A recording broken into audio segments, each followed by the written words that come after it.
Le résumé de la semaine comme tous les dimanches, 44 vidéos faites cette semaine sur la chaîne. Combien de kilomètres peut-on rouler avec une batterie à vide sur une Tesla? Ça dépend des modèles a priori. C'est la Polestar d'Eurostyle qui arrivera en France en 2023. Et oui, ils ont résolu leur conflit. Citroën et Polestar, c'est pas trop tôt. Le Canada signe des accords avec Volkswagen et Mercedes concernant les batteries. Insolite, il réalise une vasectomie grâce à son Rivian éreinté. Coup de pub ou réelle innovation incroyable. KTL annonce jusqu'à 20% d'autonomie en plus avec la batterie M3P. Équipera-t-elle les Tesla? Ça, c'est la question qu'on se pose.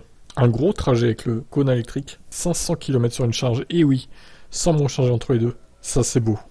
Alors, la MG4, les prix, je les ai dévoilés en début de semaine, mais j'ai mis la vidéo en privé, puisque l'MG, ils n'ont pas trop aimé la fuite. Ils m'ont rien dit à moi, mais bon, je sais que sur le groupe MG France, ils ont dit supprimer la vidéo. Donc de toute façon, on verra ça en live mardi là qui arrive, à 11h. Je serai en live sur cette chaîne et sur Twitch en simultané. La Wuling Wanggang Mini EV Cabrio, futur best-seller en Chine, 100 000 réservations en 3 jours déjà. Incroyable. Electra pour les recharges donc arrive en Belgique. Les crabes vont-ils révolutionner les batteries des voitures électriques? Les crabes, c'est l'avenir de l'humanité.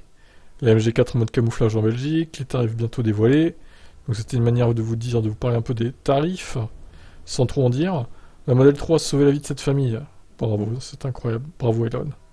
Ifpen l'affirme, le 85 est moins rechargeable et plus écologique qu'une voiture totalement électrique. Ifpen qui est un peu rattaché au pétrole. Hein. Porsche prépare une Panamera électrique dans ses cartons. Ensuite, la présentation donc aura lieu le mardi 13 septembre sur YouTube. Je serai en live pour la MG4. Google Maps lance une nouvelle fonctionnalité qui permet d'économiser du carburant. Ça marche aussi pour les électriques. Bon, apparemment, vous avez essayé de le trouver, ça marche pas pour l'instant. Donc le temps que ça soit déployé officiellement dans tous les téléphones, et sur tous les sites, etc., ça va prendre un petit peu de temps. Et oui, c'est pas instantané. La ID2 devrait arriver en 2025, mais plus cher que prévu. Moque électrique, plus de 23 000 € pour cette voiture élitiste made in France. Ce Canadien recharge son jet ski en roulant avec son F-150 Lightning. Je suis pas convaincu que ça serve à grand chose, mais bon. À part lui bouffer la batterie de son pick-up. Le modèle Y cartonne à Euroncap et bat des records. Des chinoises pas mal également. Et oui, les chinoises qui sont pas dangereuses niveau accidentologie. Enfin, je veux dire, au moins, ils ont des bons scores. Pas pire que les européennes, hein, finalement. Voire mieux que certaines. Un énorme gisement de lithium découvert au Canada. Ça, c'est bien. Tesla, des batteries 4680 économiques, mais difficiles à produire en masse. Jeep Avenger, voici à quoi ressemblera le petit SUV électrique de la marque. Bide arrive dans de nouveaux pays d'Europe, mais toujours pas en France. Ça ne saurait tarder, j'imagine.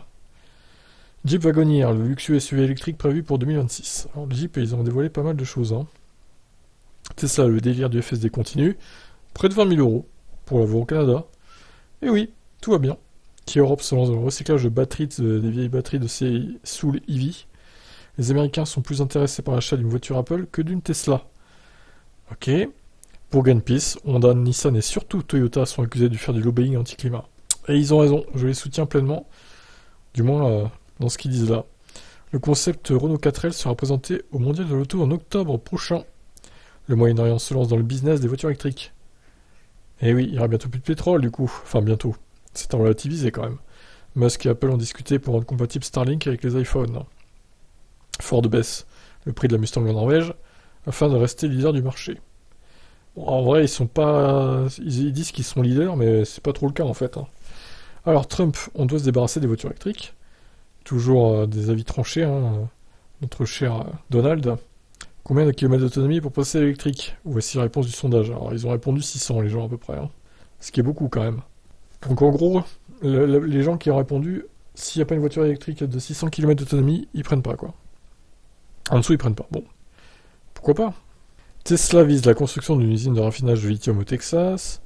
Volkswagen donc présente son idée extrême. C'est un concept de baroudeur électrique. En Europe, les vitesses de recharge des Tesla S et X augmentent de 30%. Modèle Y, leader du classement des ventes de SUV haut de gamme en Chine. Alors il y a eu un débat, est-ce que le modèle Y est vraiment un SUV haut de gamme? Moi je dirais que c'est pas le cas quand même. Hein. Il est pas bas de gamme non plus, mais on va dire que ce serait milieu de gamme quoi. Niveau finition, etc. quoi. Nissan dévoile les prix de son X-Trail avec technologie e-Power. Donc la fameuse technologie qui fait que le moteur essence sert de génératrice pour les batteries en fait. C'est trop bizarre. Explosion des ventes de voitures électriques plug-in en Chine ces derniers mois. Ce possesseur de Model 3 est parvenu à jouer à Flight Simulator dans sa Model 3. Incroyable. Procès Musk Twitter. Musk va faire témoigner l'ancien chef de la sécurité de Twitter. Ici, il pourrait bien qu'il gagne hein, quand même, Musk, on verra. Et enfin, pour finir, interdiction des voitures thermiques neuves en 2035, un suicide industriel. Je pose la question, j'ouvre le débat. En tout cas, c'est cet article de Contrepoint plutôt, qui était quand même à charge hein, sur les VE, globalement. Voilà, et bien écoutez, rendez-vous dès demain pour d'autres actus, évidemment, comme d'habitude. Il y a mes chaînes en description, hein, si vous voulez faire un tour sur la F1, le sport auto. Tip Stories, en ce moment sur Tip Stories, c'est du gaming avec Racing, jeu de voiture, donc si vous êtes intéressé, évidemment, n'hésitez pas, il y a mon Twitter aussi, et le Twitch. Allez, je vous laisse, bye bye.